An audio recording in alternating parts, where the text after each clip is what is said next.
السلام عليكم ورحمة الله وبركاته. ازيكم يا حبايبي؟ عاملين ايه؟ يا رب تكونوا بخير. النهارده هنعمل مع بعض قرنبيط مقرمش بطريقة سهلة وبسيطة وجميلة. تغيير يعني في القرنبيط. نعمله كده ايه؟ زي كنتاكي. خلاص، معايا قرنبيط اهي متوسطة. بصوا شكلها زي الفل. خلاص هقطعها. بسم الله الرحمن الرحيم. انا هوريكم بس ايه حتة كده، وبعد كده انا هعملها مع نفسي عشان ما اطولش عليكم الفيديو.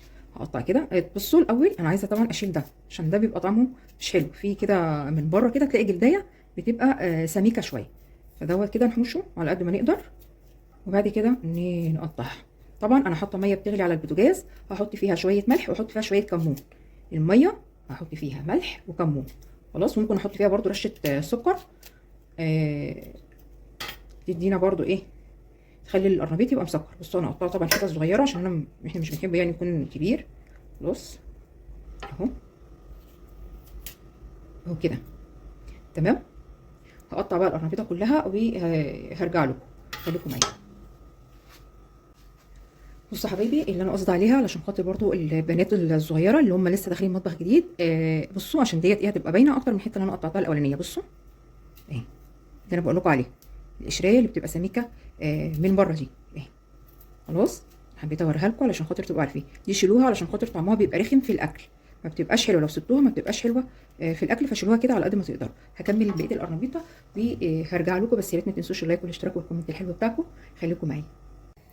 بصوا يا حبايبي، الميه غليت اهيت، وانا معايا ملح معلقه، يعني ازيد من معلقه او يعني مثلا يعني معلقه ونص من الملح كبيره، ومعايا معلقه صغيره من السكر، وحوالي معلقه برضو صغيره من الكمون. خلاص هحطهم كده وهنزل القرنبيط. القرنبيط طبعا انا غسلته. بسم الله الرحمن الرحيم. هنزله كده واحده واحده. وطبعا انا حاطه الميه بزياده علشان خاطر القرنبيط كله يبقى نازل في قلب الميه. تمام. معلش بس عشان خاطر ماسكه التليفون بايد وبحط بالايد التانيه. تمام. هنزل القرنبيط كله وهسيبه يستوي، يعني على حسب، ممكن ياخد مثلا 5 دقايق، ممكن ياخد اقل، ممكن ياخد اكتر.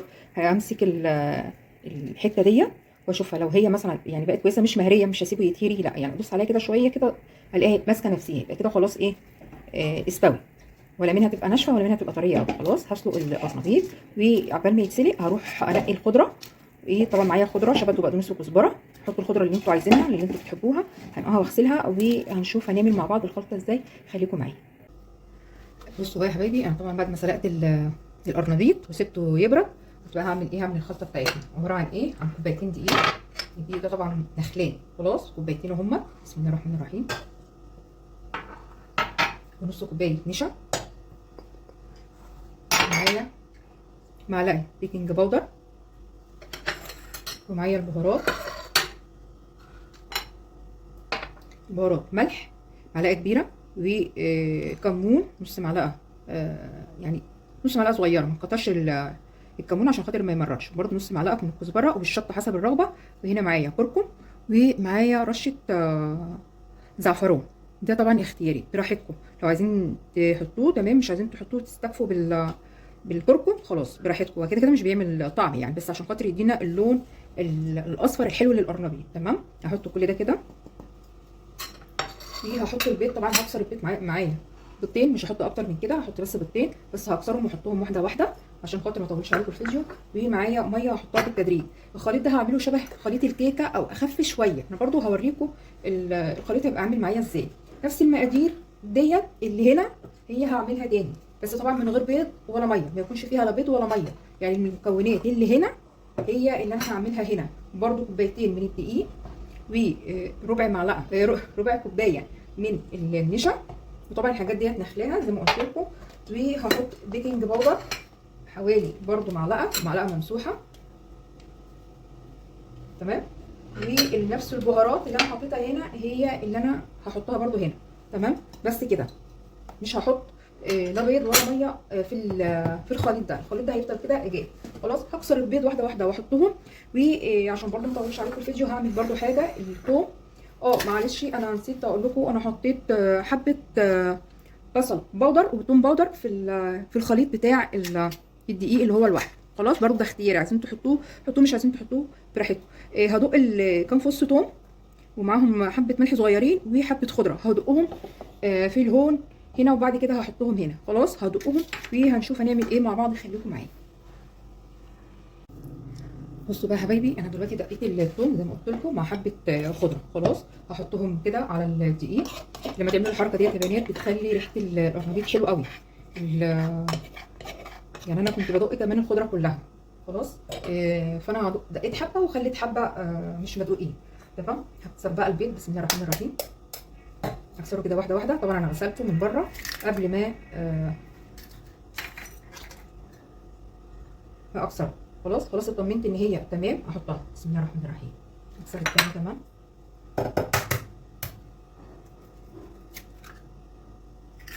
اخلي بالي لو في قشره نزلت احوشها عشان خاطر ما تبوظليش طعم الحاجه.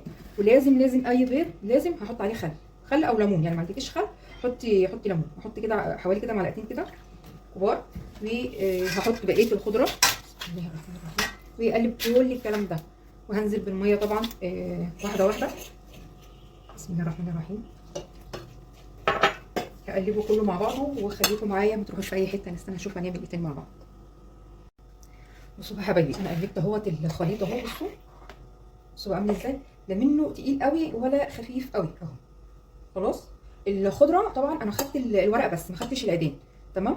الورق بس غسلتها غسله كويسه وقطعتها بالسكينه او عايزين تقصوها بالمقص براحتكم. عايزه اقول لكم على حركه حلوه يا بنات. بصوا قبل ما اقول لكم بصوا الخليط اصفر ازاي. ده هيخلي القرنبيط معانا لونه اصفر كده وحلو. لونه ذهبي يعني كده شبه الكنتاكي. بصوا بقى عايزين القرنبيط يبقى طعمه حلو ومتحيق والطعم كده هيبقى باين قوي فيه.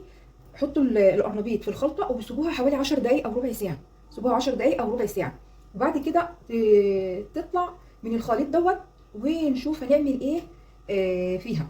خلاص هنسيبها كده حوالي 10 دقايق او ربع ساعه منقوعه في الخليط دوت تشرب من التوابل والخلطه ديت. وبعد كده هنشوف هنعمل فيها ايه تاني. لكن لو انت مستعجله وعايزه تطلعيها وتحمريها على طول براحتك. بس انا بقول لك يعني على التركايه ديت حلوه قوي. انا جربتها ولقيتها بصراحه يعني طعمها بيبقى احلى واحلى. خلاص خليكم معايا وما تروحوش في اي حته. ويا ريت ما تنسوش اللايك والاشتراك بتاعكم والكومنت الحلو. خليكم معايا.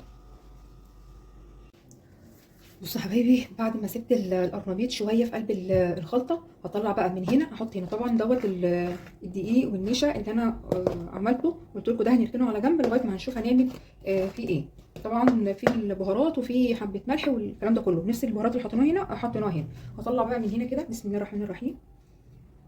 انزل كده من الخلطه شويه بس اخد كده ايه بحب كده تبقى الخضره كده بزياده. ماشي. وهحط هنا كده واروح على طول على الزيت. حاطه الزيت يسخن على البوتاجاز. تمام. ما سخنش الزيت قوي وما يكونش بارد قوي. يعني يكون وسط زي ما بحمر كده البطاطس. خلاص. وما اعملش كده واركن في قلب الدقيق. خلاص. يعني اعمل كده واحطه على طول في الزيت. خلاص. تعالوا على نشوف كده هنعمل ايه واحنا بنحمر القرنبيط. تعالوا معايا. وهي يا بنات الزيت سخن. بجربه طبعا. باخد حته كده من الخلطه وبنزل عليها كده بلاقيها سخنت. يبتدي يغلي زي ما انتم شايفين كده. احط كده في الدقيق واطلع. بسم الله الرحمن الرحيم. واحط في قلب الزيت واحط غيرها زي ما قلت لكم يتعمل واحده بواحده على طول مش بيتركن. مش بيتركن في الدقيق. خلاص هعمل ايه.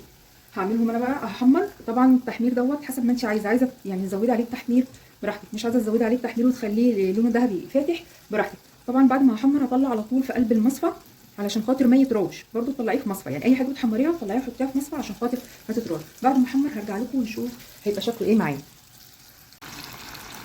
اهو يا بنات بصوا طبعا بيتحمر والقرمشه بتاعته في منتهى الجمال. بصوا بقى التعريجات ديت اللي في قلب القرنبيط دي طبعا بسبب الدقيق اللي انا عملته في الاخر. وتروحي نفضه القرنبيط نفضه كده مره او مرتين يروح مديكي التعريجات ديت. خلاص. فيا رب يكون الفيديو واضح ويكون موضحه. زي ما قلت لكم التحمير طبعا زي ما انتم عايزين. انتوا شايفين شكله عامل ازاي وريحته مش عايزه اقول لكم ريحته منتهى الجمال. خليكم معايا. بصوا يا بنات القرنبيط بصوا بسم الله ما شاء الله طالع. بصوا كنتاكي ولا مش كنتاكي ومقرمش.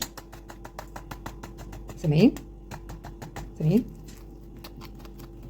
الخرمشه بتاعته مقرمش وجميل جميل بجد. هيعجبكم قوي قوي قوي قوي وريحته في منتهى الجمال. هحمر بقى الباقي وارجع لكم. حبايبي القرنبيط طلع، بصوا منظره بقى عامل ازاي، منتهى الجمال. جربوا الطريقه دي هتعجبكم قوي يا بنات. وزي ما قلت لكم سيبوه شويه في الخلط حوالي 10 دقائق او ربع ساعه، هتلاقوا القرنبيط متحيق وطعمه في منتهى الجمال. يا ريت الفيديو النهارده يكون خفيف وش طولت عليكم، واسفه لو طولت عليكم. يا ريت ما تنسوش الاشتراك واللايك والكومنت الحلوه بتاعكم، ودعوا لي دعوه حلوه يا ربنا يشفيني. واقول لكم ايه، السلام عليكم ورحمه الله وبركاته. كانت معاكم دعوه الحكيم.